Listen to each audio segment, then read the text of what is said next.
Now we've got the governor of Pennsylvania, Josh Shapiro. Thank you so much for joining me today. Great to be here in the studio. So I want to start off with a little bit of breaking news here, and that is that Donald Trump, who frames himself as the leader of the party of the military, he was just rebuked by the Army, an almost unprecedented rebuke here by the U.S. Army, after an altercation broke out at Arlington because he was trying to use his visit there as a photo op, and there was some shoving that ensued. What do you make of that, especially, like I said, from somebody who purports to be the leader of the party of the military?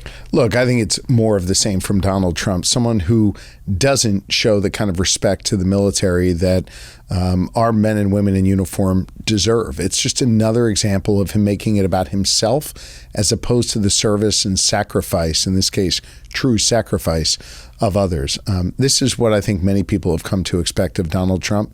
It's more of the same, sadly. As we look toward November, your state, Pennsylvania, has become the closest polling state of all of the blue wall states. So it's close. It's closer than Michigan. It's closer than Wisconsin. And that isn't usually how we would think of PA. We would think of PA as a closer state than what we would think of Wisconsin as, which is usually the tipping point state. Mm-hmm. So how did we get to this point here in PA where there is such a precarious position for Democrats? And then I guess more importantly, how do we get Democrats over the finish line?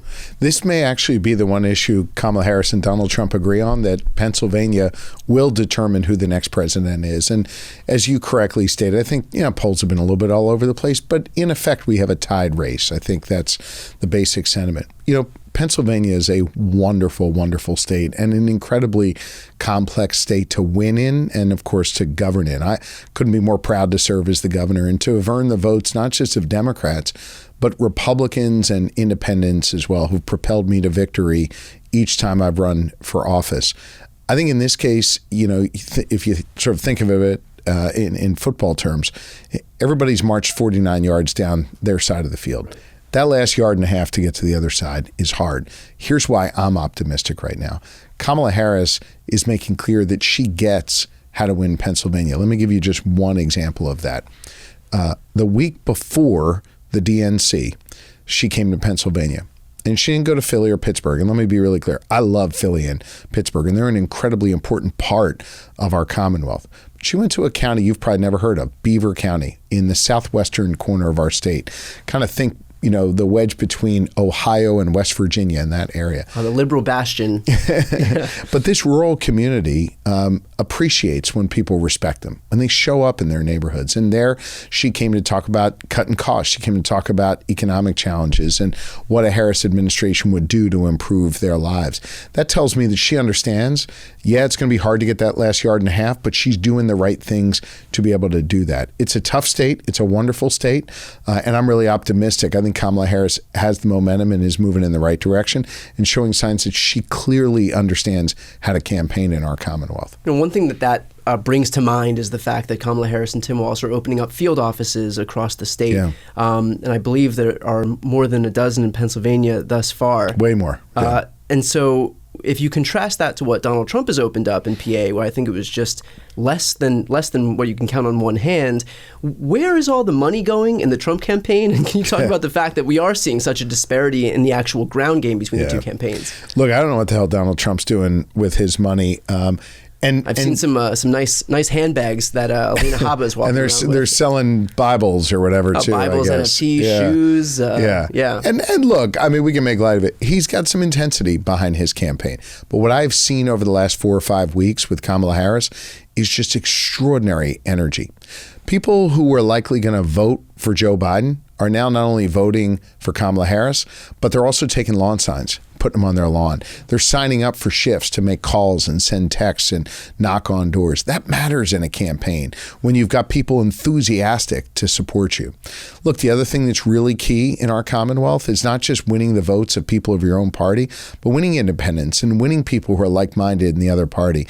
And you're seeing more and more enthusiasm, and you see it show up at these neighborhood offices that Kamala Harris has put in place, where they're showing up not just to take a shift, but also showing up and saying, hey, listen, I'm not not a registered Democrat, but I still want to be part of this campaign. There's a meaningful enthusiasm out there for her. And I think one quote that kind of puts that on full display, I believe it was Jeff Duncan, the former lieutenant governor of Georgia at the DNC, who said voting for Kamala Harris doesn't make you a Democrat, it makes you a patriot. And so that kind of gives a permission structure for these non-Democrats to know that it is okay, even for something like political affiliation, which for a lot of people in this country is so closely aligned with their identity. You need something to give them a permission structure to know that, like, even if you voted for Republicans your entire life, that it's okay. It doesn't rip away some part of you to cast your ballot for a Democrat this election cycle. You know, when I was waiting to give my speech at the DNC, they had us in the green room or the back room or whatever you want to call it. And Jeff had just finished his speech, and he was coming in there to decompress for a second before he went back out. And I'll tell you what I told him. I thought what he did was really honorable, that he put country first, that he stood as a patriot. And listen, I'm sure there's some things that we would disagree on policy-wise, but I think what most Americans feel is a deep commitment to this country and a desire to do right by this country, even if we disagree on healthcare policy, tax policy, whatever, you name it. You know, we have in Pennsylvania a unique, commitment to furthering our democracy because it started there 248 years ago. And throughout every chapter in our American story, when we have been tested, we've put our country first. We've put our patriotic tendencies first. And I think what you're seeing more and more, whether it's from Lieutenant Governor Jeff Duncan, whether it's from registered Republicans or independents, people who might not normally support a Democrat, they're coming together saying, it's time to put our country first. It's time to honor the work that was done by our ancestors over the last 248 years to expand and protect our freedoms, not rip them away, and to stand up for decency and honor. And that is what I think you're seeing throughout this country. Gov, J.D. Vance is having a tough time out there. Yeah. I want to know what your thoughts were. Let's rate this on a scale from 1 to 10. His first interaction with another human being at that donut shop. Oh, my Lord. What do you say? First of all, what the hell's the matter? You can't just order a donut? What are you doing? You didn't think that him auditing the employment history of each one of the employees was the right move there? Also, have you ever met another person who doesn't know what kind of donut they like? Right? Yeah. People love their donuts and they're fervent about their particular donut. Yeah. They like the sprinkles, they don't. They like chocolate, they like glazed. Walk in, order your donut. And by the way, if you're ordering donuts for your staff and others, say, I'd like a dozen. I want the chocolate sprinkle, but throw a bunch of others in there and I'll bring them back for my staff. And by the way, also, terrible staff work. The fact that they didn't walk in there first. Walk us through the significance of that, because I think a lot of people from that perspective don't realize how much of a fail that was. Not only for J.D. Vance, who's able to fail unto himself just by virtue of opening his mouth and existing, but also the campaign to walk into a shop that was not only neutral on him, but kind of openly hostile to the thought of him being there. And who didn't want him there. Right. Just send somebody in and say, hey, J.D. Vance, he's running for vice president. He'd like to come in and buy donuts. There's some cameras. Are you cool with that? Yeah. Like just a basic human, decent thing to do. But I think what it showed beyond all that stuff behind the scenes is like he's not a normal guy who can carry himself normally and have a normal conversation. And I'll tell you why that is. Because he's not being honest with himself. Every day, that guy goes out and parrots Trump's bullshit every day. He's living a lie. Right. He doesn't believe it. And so when you're living this lie, when you're like acting out a part, and by the way, you're not a very good actor, you're going to have fails like what he had at the donut shop. That is why he's failing. That's why he's not connecting well with people, because he can't connect well with himself. He's a pathetic guy. He's a weak guy. And it's clear Donald Trump is having a whole lot of buyer's remorse. Right. I mean, this is somebody who, for example, is running on the ticket with somebody who he called America's Hitler. This is somebody who's doing apologia for a guy who is denying the biraciality of Kamala Harris while he himself has 3 biracial kids. Right. And listen, this isn't like 3 or 4 years ago he expressed a different policy view than Donald Trump. They had different healthcare policy. This is like a core fundamental thing. But it goes back to what I'm saying before, and this is really serious. Like, we should want our elected officials to be honest with us. Yeah. Right? He's not being honest with us. He's not being honest with himself. He's a total poser. There was a moment this week where J.D. Vance was booed by firefighters. What does it say about this ticket's working class appeal, that even though he was endorsed by the leadership of the organization that he was speaking at, the rank and file were clearly hostile to his campaign? I've been proud to be endorsed by firefighter unions in my campaigns. I'm so proud that they have my back, and I have theirs in my office in Harrisburg, in our state capital. I have a helmet that they gave me, and I proudly display it there underneath a portrait of William Penn. It is that important to me, because these are people who go out every single day and work hard to keep us safe. They quite literally run toward danger when everybody else runs away. Why do I share that with you? Because it's one thing to earn the support of the leader of an organization, but what I try and do, what I know Kamala Harris and others try and do, is go out and also earn the support of the individuals in that organization. Don't just sort of accept the fact that the president of the group, endorsed you. Go out and make sure those firefighters know you got their back. What are you going to do for them? How are you going to make sure that they have the equipment they need to be safe, that they have everything they need to be able to live, full and wonderful and safe lives? He clearly doesn't care about them, and they can sniff out bullshit, right, with the best of them, and they saw it, and that's why they reacted that way to him. I think it puts also on full display the extent to which this populist shtick might have worked in 2016, where Donald Trump gets into office under a wave of this of this pretense that he's going to do something, and yet when he has the opportunity to express power, he decides not to pass some comprehensive and less expensive healthcare plan, not to add jobs, not to pass the infrastructure law, not to pass a middle-class tax cut, but use all of his political capital solely for a tax cut for millionaires and billionaires. That's it. And so now, when he's doing the same thing again and pretending that he's going to be some working-class champion, of course people don't believe him, because we've already been here before. And yet you look at what Democrats have done with just their few years in power. It was Democrats who passed $35 insulin, right, $35 inhalers, immediate refunds for airline cancellations,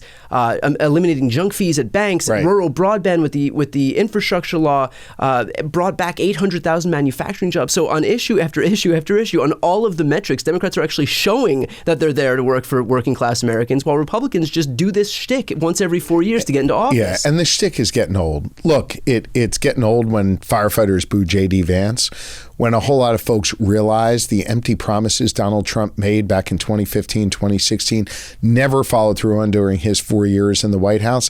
When they hear him make those promises again, they kind of know they're BS, and they kind of know that it's empty. Now, contrast that with how our party has been moving, and I've been proud to be one of the leaders in this effort.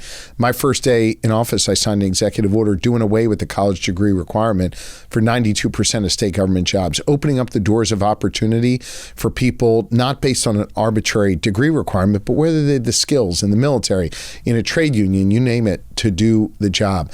Making sure that we're bringing VOTEC back to our classrooms, investing in union apprenticeship programs, making sure that middle-class families keep more money in their pocket because we're cutting taxes, along with all the other work that's being done at the federal level. If you look at the product of the work of Democrats in recent years, they're speaking to those folks in a way that I think frankly, we maybe weren't doing a few years ago, but we are doing now, and where Donald Trump can't hold a candle to what we are doing every day, because he is just full of empty promises that have quite literally raised costs for the middle class and made it harder for them to get ahead. Now, those are just some elements of your GSD agenda, your get shit done agenda. We can say that here? We can say that here. Great. Yeah, YouTube has no rules. We are not governed by the laws of linear TV. But I think one thing to put on full display was, while you have Trump, who's openly hostile and whose Project 2025 seeks to eliminate the Department of Education, you have what you've done in PA to bolster and protect education in your state. Can you speak on that a little bit? Listen, in Pennsylvania, we've known for decades that we have an unconstitutional education system for two reasons. One, it's underfunded, and two, the funding we have wasn't being directed to the school districts that were most in need, the kids that needed it most. Yeah, I'm the only governor in the whole country with a divided legislature. So for me to do anything, I need Republican votes and Democratic votes. And yet we were able to finally, after years and years and years of kicking the can down the road, I've been governor only a year and a half, we passed an education package that finally begins to address our unconstitutional system. More funding, historic funding, over $11 billion, $1.1 billion more than last year. That's a huge amount of money going to our kids, and a brand new formula that drives those dollars out to the districts that need it most. That's massive change. And by the way, we did it on a bipartisan basis. That's going to make sure every child of God gets a shot. Every kid, no matter your zip code, is given that foundation so that they have the freedom to chart their own course and the opportunity to succeed. I'm really proud of that work we're doing in Pennsylvania. I think we're a model for the rest of the country. Why does it seem like Democrats don't get credit, or why does it seem like Republicans have been able to co-opt this idea of family values when, in fact, like your agenda with education, it's Democrats, it's people like you who are actually protecting the foundations of our family and protecting the future of this country by helping kids where they need it most, which is education, which is making sure they're fed. I mean, Pennsylvania, you've also passed to make sure legislation to make sure that kids are fed in PA. Universal free breakfast. Free breakfast. And mental health counselors in our schools to make sure our kids' mental health is taken care of, which is just as important as their physical health. Listen, when the Republican Party decided to move away from the party of Reagan and Bush and Romney, by the way, people I had major differences with, and instead adopt Trumpism, they gave up on any claim toward family values. Yeah. And listen, I recognize family values is something that is kind of individually defined by a lot of people. You might have one view of it, I might have another. But if you just look point by point, data point by data point, it's Democrats who are making sure kids are getting fed. They're well educated. They have access to health care, just to name three of those basic things. Democrats are the ones working on housing policy to make sure these kids have a safe roof over their head, addressing violence in their community, gun violence in particular, in their schools and their neighborhoods. These are family values. And by the way, these are also issues of real freedom. You know, Republicans love to talk a good game about freedom, yet it's Democrats. It's what we're doing in Pennsylvania, the way we're leading on that, to provide real freedom. So a kid gets a great quality education, a safe street to walk down, economic opportunity, the ability to marry who they love and worship where they want, join a union if they'd like to, be able to pursue their life on their own terms. That's real freedom. And that's what the Democratic Party is fighting for. And the day Donald Trump took over the Republican Party, they abdicated the ability to be able to speak to those issues in any kind of meaningful way. Yeah, it's really, really well said. One issue which stands in stark contrast to Republicans' professed agenda is that they have been openly hostile to IVF. Just recently, Donald Trump has come out and said that he's actually going to be a champion for IVF, and he's actually expressed hostility toward the 6-week abortion ban that his own policies facilitated. What does it say about the state of this race that this is the tack that he's taking now? Well, look, that's clearly where the vast majority of Americans are. Women should be able to make decisions over their own bodies. Couples should be able to start a family on their own terms. And if IVF is needed for that, then that is something that we need to protect and we need to make sure is available. Don't believe a word Donald Trump says about abortion or IVF. Remember, it was he who packed the Supreme Court so that they would overturn Roe v. Wade, and it was he who ran to the microphones to claim credit for it. And now he continues doing so. It continues so. And now that he is facing pressure from the American people, he's doing what he's always done when he faced that pressure, which is he dodges, he ducks, and he lies. And that's what he's doing here. And let's finish off with this. And I'm not sure how this question got here, but are you enjoying your momentary reign as the best team in the NFC East while the Giants regain their footing? The birds are back, baby. I'm excited for the season. The Giants are not very good, and we're really optimistic in Philly. But you know what? I can live back in my days of Eli glory and replay the past a little bit. There you go. Now listen, I'm an Eagles fan, but don't sleep on the Steelers. They made some nice offseason moves. Russell Wilson, I think, is a veteran quarterback who can do good things.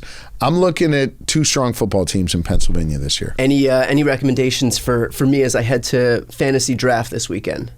A whole lot of Eagles and Steelers in your fantasy draft. You'll be just fine. All right.